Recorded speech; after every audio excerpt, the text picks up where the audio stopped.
তোমার জন্য কেউ থামবে না, সূর্যও না, চন্দ্রও না, আলো বাতাস রোদ বৃষ্টি কেউ না, একটা মানুষও না, একটা মানুষও।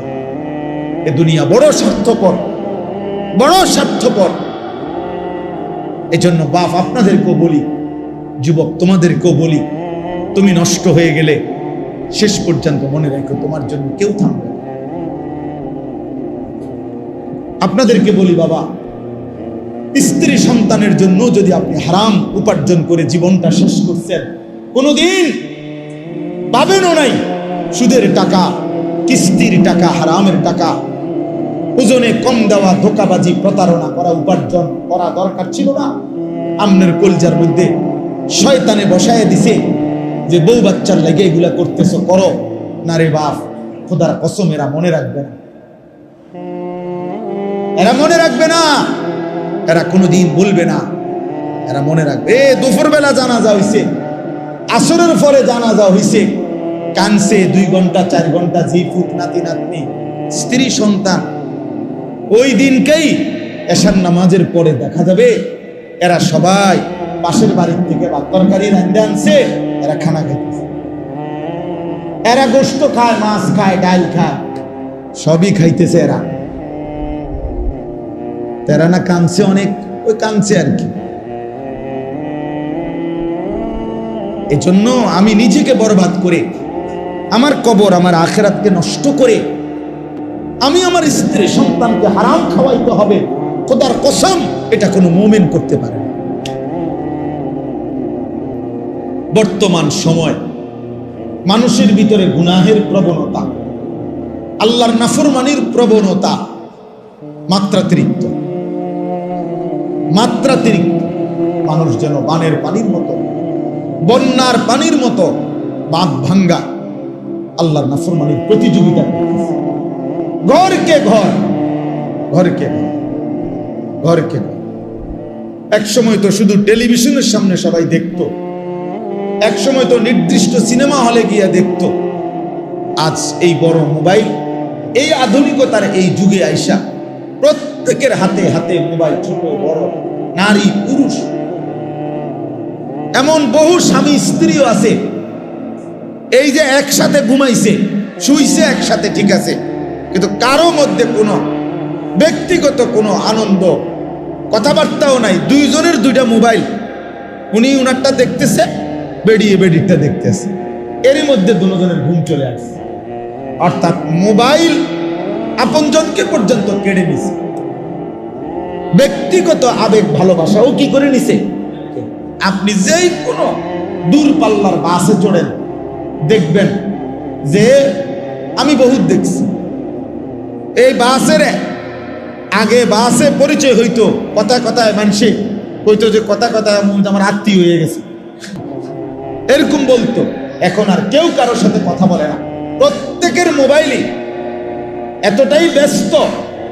কুমিল্লা ক্যান্টনমেন্টে নামবে, নামার টাইমের সময়ও আমি নিজ চোখে দেখছি, সে মোবাইল থেকে মাতালগি দিয়ে কন্ট্রাক্টরে কইছে ক্যান্টনমেন্ট নামাই দিও, আবার আবার দেখতেছে, ফেসাব করতেছে দাঁড়াইয়া, অপদার্থ ওই অবস্থাতেও মোবাইল দেখে, নিচে মুতের এমনি।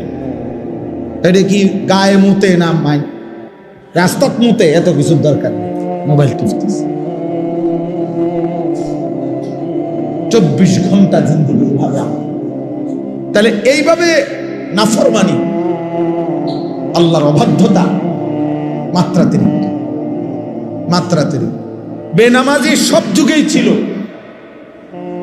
কিন্তু এখনকার সমাজ এই পরিমাণ সাহসী যে দিনের পর দিন, বছরের পর বছর ভদ্র ভালো ফ্যামিলির মুসলমানের ছেলে মেয়ে এক ওয়াক্ত নামাজ পড়ে না, এটাকে বাপ মাও কিছু মনে করে না, সমাজ পরিবার এলাকা মহল্লার চাচা জ্যাঠা দাদারাও কিছুই মনে করে, কিছুই মনে করে, কিছুই মনে করে। অথচ ভদ্র ফ্যামিলি, ভালো ফ্যামিলি, কিন্তু ছেলে গত 1 বছরে কোনোদিন বলতে পারবে না যে ফজরের নামাজ পড়ছি কি, অথচ বয়স 16 বছর 18 বছর। বাবারও কোনো আফসোস নাই, সন্তানেরও কোনো আফসোস নেই। এটা যে কোনো অপরাধ, এটা যে একটা পাপ, এটা যে একটা অন্যায়, এই অনুভূতিটাও নাই। কি ভুলে গেছে তাও ভুলে গেছে, কি জানা নাই তাও জানা নাই। এই হলো বাপ হালাত, এই হলো হালাত, এই হলো জিন্দেগি। সারা দিন সারা রাত কারো অর্থের নেশা উপার্জনের, কারো নারীর নেশা, কারো ক্ষমতার নেশা, সবাই আমরা দুনিয়া ভোগ করার নেশায় ব্যস্ত। সবাই ব্যস্ত। আপন মা বাপ কি নিয়ে এত ব্যস্ত যে এই ব্যস্ততার কারণে ছেলেটারে কুদ্দুর নামাজি বানাবে এই সময়ও হাতে নাই, মেয়েটাকে পর্দানশীল বানাবে এই সময়ও হাতে নাই, স্ত্রীকে পর্দানশীল বানাবে এই সময়ও হাতে নাই। উনি শুধু ব্যস্ত ব্যস্ত ব্যস্ত ব্যস্ত ব্যস্ত ব্যস্ত। আহা মুসলমান, কিসের জন্য কি সময় শেষ করলেন? আমার বলার উদ্দেশ্য হলো উলামায়ে কেরাম এই জন্য, তাইলে উলামায়ে কেরাম এটা ভাবতেছেন যে আসলে মূল কথাটা হলো উম্মতকে, আল্লাহর বান্দাদেরকে, এই মুসলমান এই জনগোষ্ঠীকে আরো বেশি আরো ব্যাপক আল্লাহর কথা বলা দরকার বিভিন্ন আঙ্গিকে। এই জন্য আলহামদুলিল্লাহ আমাদের বুজুর্গ উলামায়ে কেরাম ইসলাহি মজলিস চালু করছেন। আবার ইদানিং কালে আইসা ব্যাপকভাবে শীর্ষ আলেম ওলামা, বুজুর্গ আলেম ওলামা, উম্মতের জন্য যারা ফিকির করে, ওনাদের ফিকির হলো মসজিদে মসজিদে, মহল্লায় মহল্লা। ওই ভাই, আপনি এতগুলো ছবি উঠাইয়া করবেন কি? এই যে আপনি করেনটা কি এখানে? নিজে নিজে ছবি উঠাইতে আছে, এটারে ঘুরাইতে আছে, আমার হাসতে আছে। মাশাআল্লাহ, আল্লাহ তাআলা আপনার বিবেকের উপরে রহম করেন। তো এই জন্য বললাম, আমি ছেড়ে দেওয়ার মানুষ না। আমার কথা এক কথা, আমি জীবনে কোনোদিন দরকার হলে আর আসবো না, কিন্তু একবারই বলে গেল আমার হিসাব সই। বুঝেন নাই কথাটা? আমি জনপ্রিয়তা দিয়ে ঘাস কাটমুনি, আমি তো ভোটে হারাইতাম না, তা আমি জনপ্রিয়তা দিয়ে করবো কি? আমি তো কোনো প্রার্থী না নির্বাচন। আমার আল্লাহর কথা বলা দরকার, বলা দরকার। একজন হোক 10 জন হোক, কিন্তু মনোযোগ দিয়ে শুনতে হবে। গাফেলকে বলে 1000 বছরও কোনো লাভ নেই। গাফেল 1000 বছর। আমাদের সমাজে দেখবেন যেই সমস্ত মুসল্লি শুক্রবারে জুমার বয়ান ইমাম সাহেবের চেহারার দিকে তাকায় শুনে মনোযোগ দিয়ে, তাদের জীবন খুব দ্রুত পরিবর্তন হয়। যত মানুষ গাড় নোয়াইয়া নিচের দিকে অমনোযোগী, হয় জুরায় নয় জিমায় অমনোযোগী, এদের জীবনের পরিবর্তন হয়। বিড়ি খায় তো খায় আছে 60 বছর বিড়ি, চা দোকানে গপ মারে তো আজকে 90 বছর, বাঁকা হয়ে গেছে, এখনো চা দোকানে গপ মারে। তাহলে আপনি আজকে 40 বছর ধরে চাচা কি ওয়াজ শুনলেন, 40 বছরেও কোনোদিনে এত লম্বা সময় আপনি বুঝলেন না আখিরাত কাকে বলে, গুনাহ কাকে বলে। 60 বছরেও কি আল্লাহর নাফরমানি ছেড়ে দেওয়ার সময় হয় নাই? বলেন ইনসাফ কি বলে? 70 বছরও সময় হয় নাই? আপনি বুঝের হয়েছেন কতদিন আগে, কত বছর ধরে?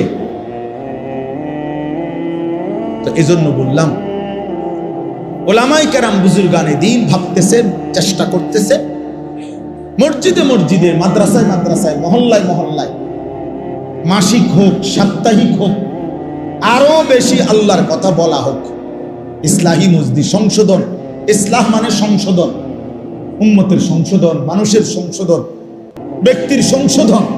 যেন এই বলতে বলতে, ধাক্কা দিতে দিতে, কলিজার মধ্যে, বিবেকের মধ্যে আঘাত করতে করতে যেন কিছুটা পরিবর্তন হয়। এই জন্য আমরা ব্যাপকভাবে ইসলাহি মজলিস আরো অনেক আগের চাইতে এই শীত, গরম, রোদ, বৃষ্টি সর্বাবস্থায় ফিকির করি যে আল্লাহর কথা বলা দরকার। কয়জন এটা দেখার দরকার নাই, পোস্টার আসেনি, মাইক আসেনি, হ্যান্ডবিল আসেনি, এত কিছুর দরকার নাই। আল্লাহর কথা বলা দরকার, আল্লাহর কথা বলা দরকার, আল্লাহর কথা বলা দরকার। উচিত তো আমার শায়েখ আল্লামা মুফতি মুশতাকুন নবী সাহেব হুজুর তো বলেন যে উচিত তো হ্যান্ড মাইক নিয়া, নিজের ব্যাটারি লাগাইয়া, নিজে চার্জ দিয়া, হ্যান্ড মাইক দিয়া হকারের মতো উম্মতের দুয়ারে দুয়ারে আখিরাতের কথা বলা উচিত। যে হে ভাই, এই নামাজবিহীন, সেজদাবিহীন এই জিন্দেগি তোমার জাহান্নামের দিকে নিচ্ছে। তোমার এই নারী ছবি, তোমার এই মোবাইল প্রীতি, নারী প্রীতি, হারাম উপার্জনের এই লালসা তোমার জাহান্নামের দিকে পৌঁছাচ্ছে।